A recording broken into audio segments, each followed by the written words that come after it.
Hari ini kita akan membahas bersama dalam firman Tuhan. Saya berikan judulnya Bahagia Menurut Alkitab. Mari kita sama-sama buka di dalam Matius 5. Matius 5 ayatnya yang ketiga sampai ke-7. Sekali lagi dengan kasih Tuhan kita menghormati firman Tuhan. Yang sudah boleh mendapatkan firman Tuhan boleh bangkit berdiri. Matius 5 ayatnya yang ketiga sampai ke-7. Saya mengundang kita semua untuk bangkit berdiri yang sudah mendapatkan firman Tuhan. Di bawah perikop bukit khotbah di bukit ucapan bahagia. 1, 2, 3. Berbahagialah karena mereka Berbahagialah orang yang berduka cita, karena mereka akan dihibur. Berbahagialah orang yang lemah lembut, karena mereka akan memiliki bumi. Berbahagialah orang yang lapar dan haus akan kebenaran, karena mereka akan dipuaskan. Berbahagialah orang yang murah hatinya, karena mereka akan beroleh kemurahan. Amin. Saya persilakan duduk kembali. Di sini kita sama-sama belajar bagaimana konsep bahagia menurut Alkitab dengan konsep bahagia menurut dunia atau kedagingan kita. Amin, saudara. Tentu konsep bahagia Alkitab itu sangat beda dengan bahagianya orang dunia. Coba kita lihat tadi di ayat yang ketiga tadi dikatakan, di sini dalam Matius 5 ayat yang ketiga dikatakan bahagia ketika miskin. Bagaimana kita bisa bahagia di hadapan Allah? Firman Tuhan mengatakan bahwa bahagia ketika miskin. Firman Tuhan berkata, berbahagialah orang yang miskin di hadapan Allah, karena mereka lah yang mempunyai kerajaan sorga. Secara manusia, oh Tuhan, kenapa menurut Tuhan, firman Tuhan mengatakan miskin itu harus bahagia. Sedangkan kalau menurut ke dunia atau ke manusia kita adalah bahagia ketika kita serba ada. Kebutuhan kita terpenuhi, jasmani kita terpenuhi, keuangan kita cukup. Tapi itu kata manusia. Tapi Tuhan bilang ketika kita kekurangan kita harus bahagia, saudara. Coba kita pikir bersama. Kok Tuhan tuh mengatakan bahwa kenapa kita bahagia ketika kita miskin? Tapi dalam firman Tuhannya konsep bahagia itu adalah berbahagialah orang yang miskin di hadapan Allah, karena mereka lah yang punya kerajaan sorga. Artinya kita percaya ketika kita menyerahkan seluruh kehidupan kita sekalipun kita tidak memiliki apapun, tapi di hadapan Tuhan kita memiliki hati yang luar biasa. Kita adalah orang yang kaya di hadapan Tuhan. Amin. Dan menurut manusia bahagia itu adalah serba kaya. Ada semuanya, tercukupi semuanya, tidak kekurangan apapun. Kemudian konsep bahagia menurut Alkitab itu bahagia ketika kita duka cita. Loh, kok bisa ya bahagia itu ketika kita duka cita? Jadi dikatakan situ di ayatnya yang keempat, berbahagialah orang yang berduka cita, karena mereka yang akan dihibur. Jadi ketika kita kehilangan seseorang yang terkasih, ketika kita merasakan bahwa hati kita sedang berduka cita, tapi Tuhan memberikan penghiburan bagi kita. Tapi kalau menurut manusia, bahagia ketika semua itu sehat, senang, happy, itu menurut manusia, saudara, kita bahagia. Amin. Tapi kalau menurut Tuhan itu sungguh aneh ya menurut kita ya. Kenapa konsep bahagia menurut firman Tuhan itu beda menurut konsepnya manusia, saudara. Itu yang terkadang kita tidak pernah kita pikirkan apa yang Tuhan mau dalam kehidupan kita. Tuhan mau kita itu bahagia menurut konsep Alkitab, menurut konsepnya firman Tuhan. Kemudian bahagia ketika dianiaya. Kenapa dikatakan kita boleh bahagia ketika dianiaya di ayatnya yang ke-10 tadi? Saya bacakan saja. Berbahagialah orang yang dianiaya oleh sebab kebenaran, karena merekalah yang mempunyai kerajaan sorga. Kita bahagia menurut firman Tuhan, konsep Alkitab bagaimana kita harus bahagia, kita harus dianiaya. Kenapa kita katakan dianiaya? Karena kita misalnya menyampaikan kebenaran, tetapi ada orang yang tidak menerima kebenaran itu. Tapi kita menyampaikan apa yang Tuhan mau, itulah kebenaran yang Tuhan mau. Tetapi konsep bahagia menurut orang dunia, ketika kita merasa aman dan terlindungi. Kenapa kita, kalau menurut manusia, saya tidak mau berbuat salah, saya tidak mau melakukan hal yang salah di hadapan manusia, agar saya aman, saya terlindungi. Tetapi menurut Tuhan kita harus menyampaikan kebenaran, kita harus menyampaikan apa yang benar dalam kehidupan kita. Maka itu konsep yang Tuhan ingin berikan, konsep yang Tuhan mau ajarkan kepada kita bagaimana kita bisa bahagia. Nah, kemudian konsep bahagia Alkitab menurut firman Tuhan adalah bahagia ketika dicela, difitnah. Kalau secara manusia siapa sih yang mau dicela, siapa sih yang mau dihina? Tapi secara manusia, konsep bahagia manusia itu tentunya kita mau dipuji, mau dihormati, mau disenangi oleh siapapun. Benar kan Bapak Ibu Saudara? Pasti secara manusia kita ingin dipuji, dihormati, disenangi semua orang. Tapi konsepnya bahagia menurut firman Tuhan adalah ketika dicela, difitnah. Kita pikul salib saudara, di dunia ini kita pikul salib. Nah yang kedua, apa yang kita kira bahagia itu belum tentu saat kita yang memerankannya kita menjadi bahagia. Di sini cerita tentang Maria. Ketika Yesus berbicara,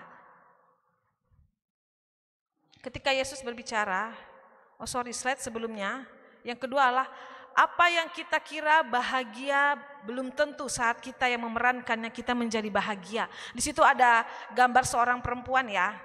Di situ dia mulai terlihat tersenyum di balik semua yang indah, tetapi sebenarnya di dalam hatinya itu memiliki kesedihan yang dalam.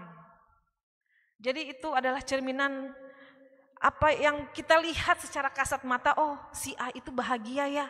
Tapi kita tidak tahu apa itu ada yang diisi hatinya dia. Dia tersenyum di balik semuanya, tetapi ada kesedihan di hidupnya. Di gambar sebelahnya itu kebahagiaannya hanya di depan orang saja, namun menyimpan banyak penderitaan. Apa yang kita kira bahagia, belum tentu ketika kita memerankannya, kita bisa menjadi bahagia. Seperti Maria ya, Tuhan Yesus ketika itu berbicara. Berserulah seorang perempuan dari antara orang banyak dan berkata kepadanya, berbahagialah ibu yang telah mengandung engkau dan susu yang telah menyusui engkau. Tetapi ia berkata, yang berbahagialah mereka yang mendengarkan firman Allah dan yang memeliharanya. Jadi Tuhan Yesus berkata, berbahagialah ibu yang menyusui engkau, ibu yang melahirkan engkau. Tetapi kalau kita pelajari dari sudut pandang Maria, yang kita kira bahagia, Maria itu menurut kita bahagia ya. Kita mengatakan bahwa Maria itu sungguh bahagia ya, ia bisa mengandung Roh Kudus memberikan benih dari ilahi, mengandung Tuhan Yesus dan melahirkan, menyusui, bahkan membesarkannya.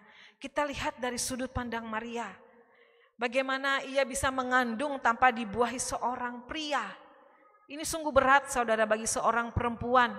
Bagaimana Maria ini bisa mengandung tanpa dibuahi oleh seorang pria. Amin. Kita lihat Maria itu bahagia. Wah, Maria ini penuh dengan air mata saudara. Bagaimana dia harus menjalankan maunya dari Bapa di sorga. Dia harus mengandung tanpa dibuahi seorang pria. Dan Yusuf pun dalam pergumulannya mendapatkan mimpi. Dia juga pasti sebagai seorang pria, Yusuf, bagaimana saya harus menerima wanita ini? Pergumulan yang sungguh berat bagi Yusuf, Bapak Ibu Saudara. Sampai malaikat pun harus datang kepada Yusuf melalui mimpinya, dan malaikat itu berkata kepada Yusuf, Jangan takut, kata si malaikat ini kepada Yusuf, jangan takut mengambil Maria, sebab bayinya adalah Allah yang menjadi manusia. Wah, sungguh luar biasa. Kalau kita tahu, Maria hebat ya, dipakai Tuhan sebagai hambanya untuk mengandung. Tapi menurut kita sebagai manusia itu bahagia, tapi untuk Maria, dia memerankan Maria ini berat, saudara. Bagaimana dia harus mengandung, dibuahi tanpa seorang pria. Tetapi dalam pergumulannya Yusuf bisa menerima Maria karena itu perintah dari Tuhan. Dan mereka sama-sama menjalani apa yang Tuhan mau dalam kehidupan mereka. Nah, yang kedua, bagaimana apa yang kita kira bahagia, belum tentu saat kita yang memerankannya kita menjadi bahagia. Melihat Yesus mati di kayu salib dengan cara yang tidak pernah terjadi dalam penyaliban di kala itu, saudara. Pada saat Tuhan Yesus di kayu salib, kita tahu ketika Tuhan Yesus di kayu salib itu beda dengan yang dua orang yang di kiri kanannya itu ya, Bapak Ibu Saudara terkasih. Kalau yang di kiri kanannya itu mereka hanya dipaku, di tangan, di kaki, ya sudah, dia mati di kayu salib yang dua orang itu. Dan mereka dibiarkan berhari-hari sampai mereka kehausan, mereka merasa kelaparan. Bahkan ada burung gagak yang datang sampai mereka mati sendiri. Tetapi beda dengan Tuhan Yesus, saudara. Tuhan Yesus dicambuk dengan duri. Dagingnya terlepas, saudara. Bahkan Tuhan Yesus dimahkotai duri di kepalanya, menembus itu kepalanya. Lambungnya ditikam. Kenapa lambungnya ditikam? Lambungnya ditikam itu agar itu para orang-orang yang di bawah itu ya, orang-orang Kaisarea membuktikan bahwa Tuhan Yesus itu udah benar-benar mati gitu. Tuhan Yesus harus mati hari itu. Kalau yang di kiri kanannya itu kan matinya berhari-hari baru dia mati, karena yang dua orang di kayu salib, dua orang di kiri kanan Tuhan Yesus itu cuman dipaku saja, dibiarkan begitu saja. Tapi beda dengan Tuhan Yesus. Kita mengatakan Tuhan Yesus, kau sungguh indah, hebat ya gitu. Tuhan Yesus selalu bahagia. Tapi ketika Tuhan Yesus disalib, apakah dia bahagia, saudara? Dia berat menjalaninya. Tetapi apa yang dia dapatkan? Sungguh luar biasa dari Bapa di sorga. Tapi apa yang harus dia lewati? Dia harus menerima cambukan duri. Kita pernah nonton The Passion of the Christ ya. Itu tuh yang benar-benar kelihatan benar-benar bahwa ketika dicambuk dengan duri itu daging-dagingnya lepas semua itu. Ketika dimahkotai duri, itu mahkota yang benar-benar tembus ke dalam tengkoraknya ini, kepalanya. Dan ditusuk lambungnya, saudara. Dan itu menyatakan bahwa Tuhan Yesus telah mati di kayu salib. Itu sungguh berat bagi seorang Maria. Dia melihat Tuhan Yesus mati di kayu salib, saudara. Yang kita kira bahagia, si Maria ini bahagia melihat Tuhan Yesus mati di kayu salib. Berat bagi dia, saudara. Berat yang dia tanggung. Cara Tuhan disalibkan itu berbeda dengan dua orang yang di kiri kanannya itu.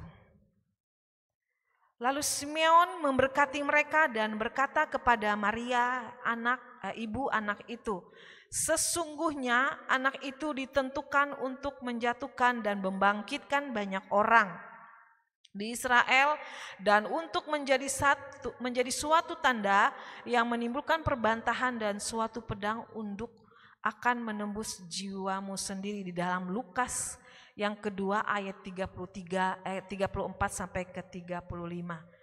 Jadi apa yang menurut kita bahagia? Apa yang menurut kita bahagia? Apa yang terlihat bahagia menurut kita? Belum tentu ketika kita memerankan hal itu kita bisa bahagia, kita bisa sanggup, saudara. Amin. Seperti gambar yang perempuan tadi, dia senyum-senyum. Padahal di hatinya mana kita tahu. Kita tidak tahu penderitaan apa yang dia tanggung. Nah, pengertian bahagia, Bapak Ibu, jemaat Tuhan terkasih, pengertian kebahagiaan yang kita dapatkan. Yang pertama, ketika kita memahami bahagia menurut Alkitab itu tentu beda sama yang ada pada manusia dalam cara berpikir tentang bahagia. Jadi seperti Maria tadi, dia berperan. Enak ya jadi Ibu Yesus, dikasih tanggung jawab yang mulia. Enak ya jadi Ibu Yesus Maria, bagaimana dia merasakan rawatan dari Tuhan. Tetapi penuh penderitaan yang dia alami, saudara. Tapi menurut kita dia bahagia, gitu ya. Ini dikatakan ketika kita memahami arti bahagia menurut firman Tuhan, menurut Alkitab itu beda sama yang ada pada manusia dalam cara berpikir tentang bahagia. Yang kedua, pengertian kebahagiaan yang kita dapatkan yaitu apa yang kita lihat bahagia, ternyata saat kita tahu kejadian di belakang layar tidaklah sebahagia yang kita lihat. Jadi apa yang kita lihat, nih misalnya si A nih, hebatlah si A, hidupnya bahagia, hidupnya selalu terpenuhi, berkecukupan, seperti yang pembahasan saya yang awal tadi, selalu berkecukupan, tidak pernah kekurangan apapun. Tapi kita belum tahu itu dalam hatinya, dalam kehidupan pribadinya dia, kita tidak tahu. Apakah dia bahagia menjalani itu sampai dia bisa bahagia itu. Itu yang dikatakan pengertian kebahagiaan yang kita dapatkan. Apa yang kita lihat, bahagia ternyata saat kita tahu kejadian sebenarnya di belakang layar, tidaklah sebahagia yang kita lihat. Maka bagaimana kita bisa mendapatkan kebahagiaan dalam hidup kita? Bahagia itu ketika kita memahami apa tujuan hidup kita dalam Matius 5 ayat yang ke-12. Bersukacitalah dan bergembiralah karena upahmu besar di sorga. Amin. Kita percaya ketika kita bersukacita, kita bergembira karena upahmu besar di sorga. Itu yang Tuhan katakan bagaimana kita mendapatkan kehidupan kita yang luar biasa menurut firman Tuhan. Kebahagiaan yang mutlak dari Tuhan itu ya seperti ini Bapak Ibu Jemaat, saudara terkasih. Bahagia itu ketika kita memahami apa tujuan hidup kita. Apa sih tujuan hidup kita ada dunia ini? Ya tentu kita mau bahagia kan? Siapa sih yang mau sedih-sedih? Amin. Tentu kita mau bahagia, kita gak mau yang hidup yang susah. Karena itu kita harus hidup, itu apa tujuan hidup kita? Tujuan hidup kita apa saudara? Sorga. Kita hidup di dunia ini, kita cari Tuhan, tujuan kita apa? Agar kita masuk sorga. Hidup dunia ini hanya, kalau kita kuat 70 sampai 80 tahun. Itu kalau kuat, lebih dari 80 tahun itu bonus dari Tuhan. Amin. Dan selanjutnya, kalau lebih dari 80 tahun, itu penderitaan. Kenapa dikatakan penderitaan? Penderitaan dan kesusahan. Karena kalau orang sudah masuk umur lansia, ada yang kembali seperti anak kecil, ada yang hidupnya, kalau sudah lansia kita udah tahu ya bagaimana orang lansia. Makanya kalau dikatakan lebih dari 80 tahun itu penderitaan dan kesusahan. Tapi tujuan kita hidup di dunia ini adalah bagaimana kita boleh bersukacita, bergembira, hidup menurut apa yang Tuhan inginkan. Tujuan kita adalah sorga. Ketika sorga fokus hidup kita dan kita sadar hidup kekal kita bukan di dunia ini, maka kita akan fokus bagaimana mendapatkan bahagia akan sorga. Sorga itu bagaimana saudara bisa kita menciptakan sorga? Baca firman Tuhan, memuji Tuhan, bersukacita, itu sorganya kita. Amin Bapak Ibu. Kita percaya ketika sorga hadir dalam hidup kita, maka itu kebahagiaan yang sungguh luar biasa. Yang kedua, bagaimana kita bisa mendapatkan kebahagiaan dalam hidup kita. Bahagia itu ketika Roh Kudus ada di hati kita. Itu yang kedua saudara. Di dalam Galatia yang kelima ayat yang ke-22 sampai 23 saya bacakan. Tetapi buah roh ialah kasih, sukacita, damai sejahtera, kesabaran, kemurahan, kebaikan, kesetiaan, kelemah lembutan, penguasaan diri. Itu saudara. Bagaimana kita bisa mendapatkan kebahagiaan dalam hidup kita? Ketika Roh Kudus ada di dalam hati kita. Jadi kita yakin percaya ketika Roh Kudus ada di dalam hati kita, kita mendapatkan kebahagiaan yang sungguh luar biasa. Roh Kudus akan memelihara kita dalam kebahagiaan. Apapun keadaan dan kondisi, kita selalu bahagia. Karena Roh Kudus ada di dalam hidup kita. Coba kita lihat contoh orang di kampung-kampung sana, orang yang ada di desa. Mereka bahagia saudara karena mereka tidak terlalu banyak memikirkan hal-hal sama seperti orang di kota besar. Mereka selalu bersyukur dalam kehidupan mereka. Yang di pulau-pulau sana mereka jauh dari keramaian kota. Mereka jauh dari kendaraan. Mereka bahagia saudara. Karena mereka bersyukur dalam kehidupan mereka. Dan saya yakin bahwa mereka memiliki Roh Kudus. Kita semua memiliki Roh Kudus, saya tahu. Kita semua ini memiliki Roh Kudus. Maka kita akan selalu merasakan kebahagiaan ketika kita memiliki Roh Kudus dalam kehidupan kita. Kenapa kalau kita lihat orang-orang di kampung, orang di desa, orang di pulau, mereka hidupnya enjoy-enjoy aja walaupun nggak ada listrik. Kadang listriknya cuma nyala pada malam hari. Dan internet pun susah. Wah, kalau kita orang kota yang biasa internetnya selalu on setiap hari. Wifi aja nggak jalan, lelet aja kita udah ngomel-ngomel kan. Bener nggak? Wifi-nya, kenapa ya ini wifi-nya kok nggak jalan-jalan? Aduh, listriknya kok padam ya sampai 1-2 jam. Itu orang kota besar biasa begitu saudara, amin. Tapi kita bisa lihat itu orang di kampung, di pulau-pulau, di desa sana, mereka bersyukur hidupnya. Mereka bahagia.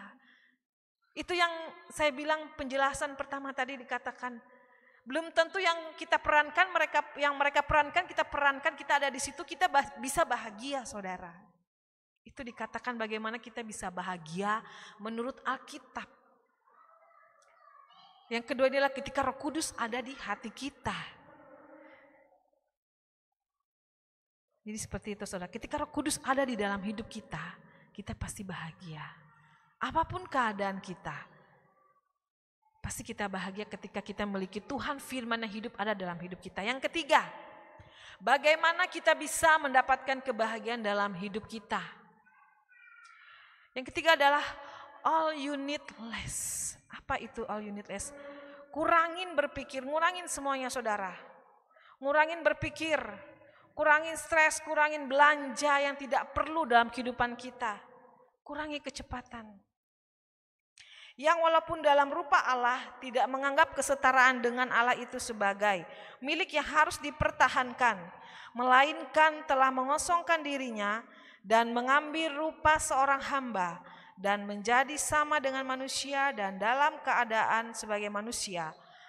Ia telah merendahkan dirinya dan taat sampai mati, bahkan mati di kayu salib. Itulah sebabnya Allah sangat meninggikan dia dan mengaruniakan kepadanya nama di atas segala nama, supaya dalam nama Yesus bertekuk lutut segala yang ada di langit dan yang ada di atas bumi dan yang ada di bawah bumi, dan segala lidah mengaku Yesus Kristus adalah Tuhan bagi kemuliaan Allah Bapa. Dalam Filipi 2 ayat yang ke-6 sampai ke-11.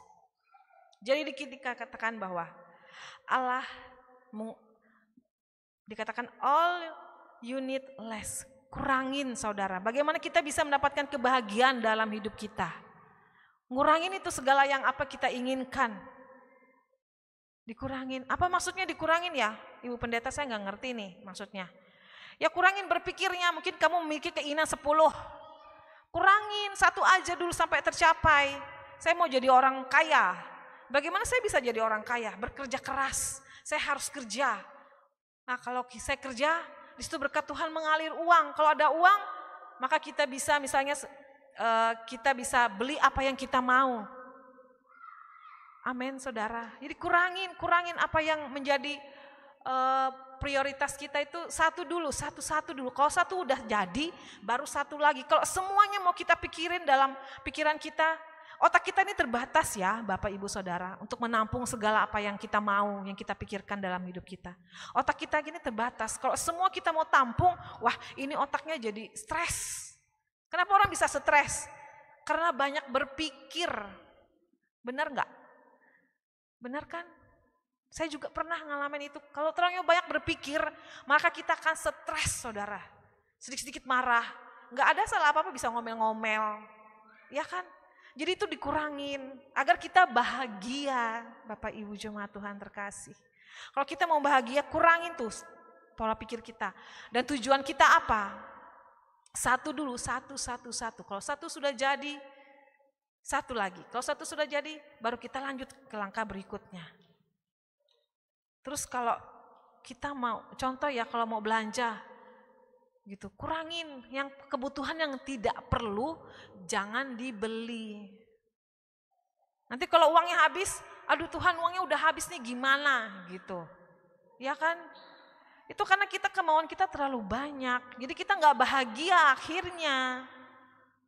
Kalau kita mau bahagia satu-satu, yang penting-penting saja, yang perlu-perlu saja.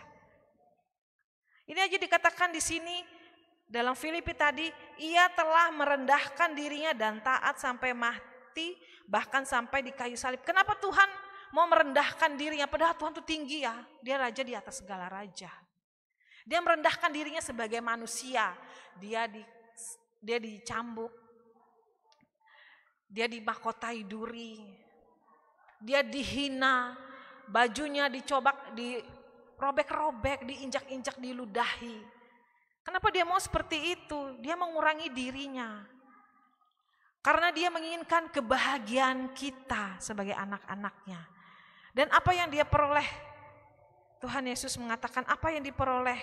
Bapa di sorga meninggikan dia. Bapa di sorga mengaruhkan dia nama di atas segala nama. Bagaimana kita bisa mendapatkan kebahagiaan dalam hidup kita? Kurangin saudara, kurangin apa yang ada dalam hidup kita. Amin. Kalau kita kurangin, maka kita akan bahagia. Jadi satu-satu saudara, satu-satu yang harus kita capai, satu tercapai. Maka kita akan mendapatkan kebahagiaan yang luar biasa. Amin. Saya percaya ketika kalau kita kurangin semuanya, bahkan dalam pergaulan saudara, Bapak Ibu jemaat Tuhan. Dalam pergaulan pun kurangin aja tuh kalau kita punya pergaulan teman-teman kita yang toksik misalnya. Ya kurangin aja pergaulan sama mereka.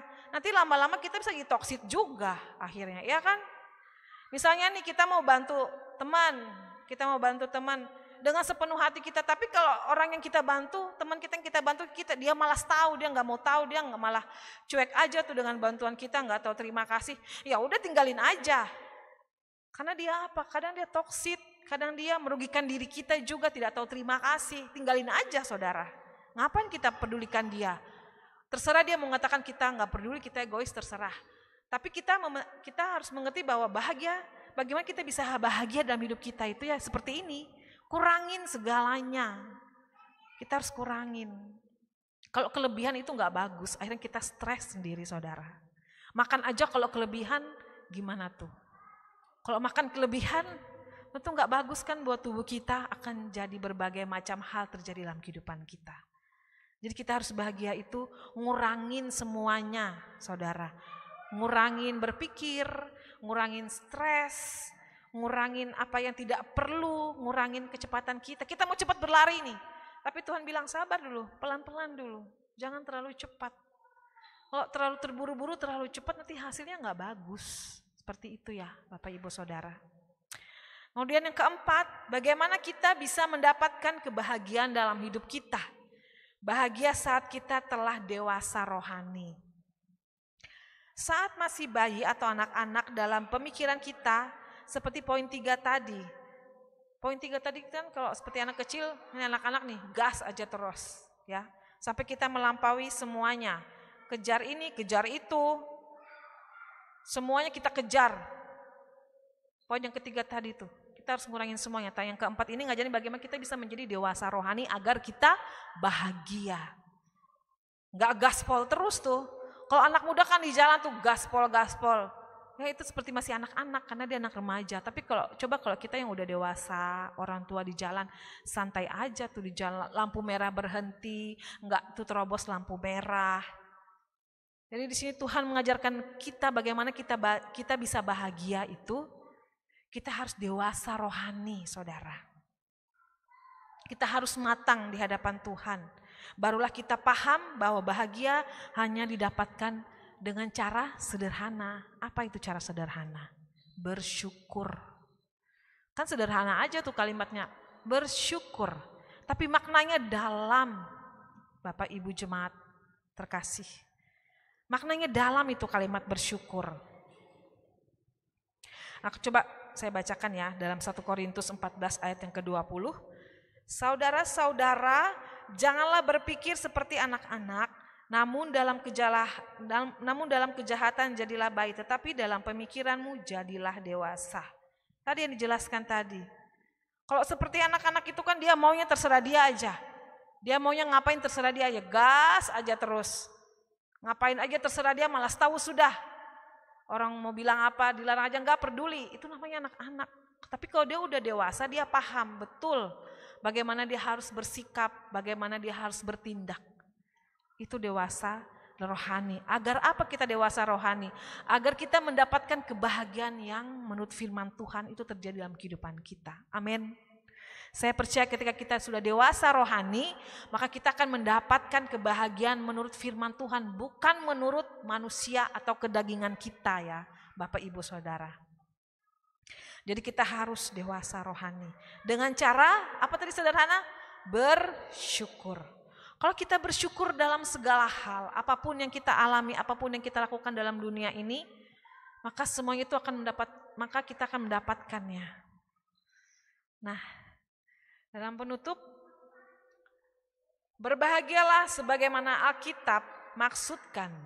Sebab bahagia menurut Alkitab menuntun kita kepada kebenaran dan esensi dari bahagia sesungguhnya. Itu saudara. Bagaimana Tuhan menuntun kita untuk mendapatkan kebahagiaan yang sesungguhnya. Ingat bahwa bahagia menurut daging hanyalah bersifat semu atau sementara.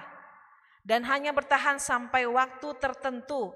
Namun bahagia menurut Tuhan Yesus dalam Alkitab adalah sampai ke sorga, yaitu dalam kekekalan. Itu yang Tuhan ajarkan bagi kita pagi hari ini saudara. Bagaimana kita harus bahagia menurut firman Tuhan, menurut Alkitab. Kalau menurut kedagingan atau menurut kemanusiaan, bahagia itu semu ya, sementara sifatnya. Enak aja tuh misalnya kita mau ngapa-ngapain, tiba-tiba habis. Nah, itu semua sementara, kesenangan sementara. Tapi yang Tuhan mau terjadi dalam kehidupan kita, bagaimana kita bisa bahagia yang muncul dari Tuhan. Kita hidup harus menurut firman Tuhan dan selalu bersyukur. Mari kita ubah cara berpikir kita atau paradigma kita tentang bahagia ini saudara dalam kehidupan kita. Sebagaimana sebenarnya bahagia itu sangatlah sederhana dan sangat mudah didapatkan dengan dekat dengan Tuhan. Nah itu kuncinya, dekat dengan Tuhan.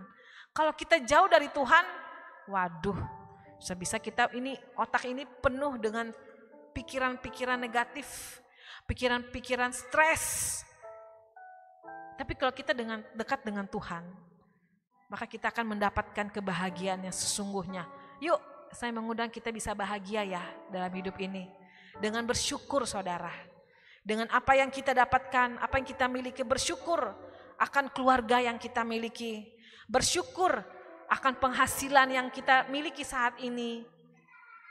Yang didapatkan meski tidak sebesar orang yang berada. Namun kita mencukupi dan bersyukur.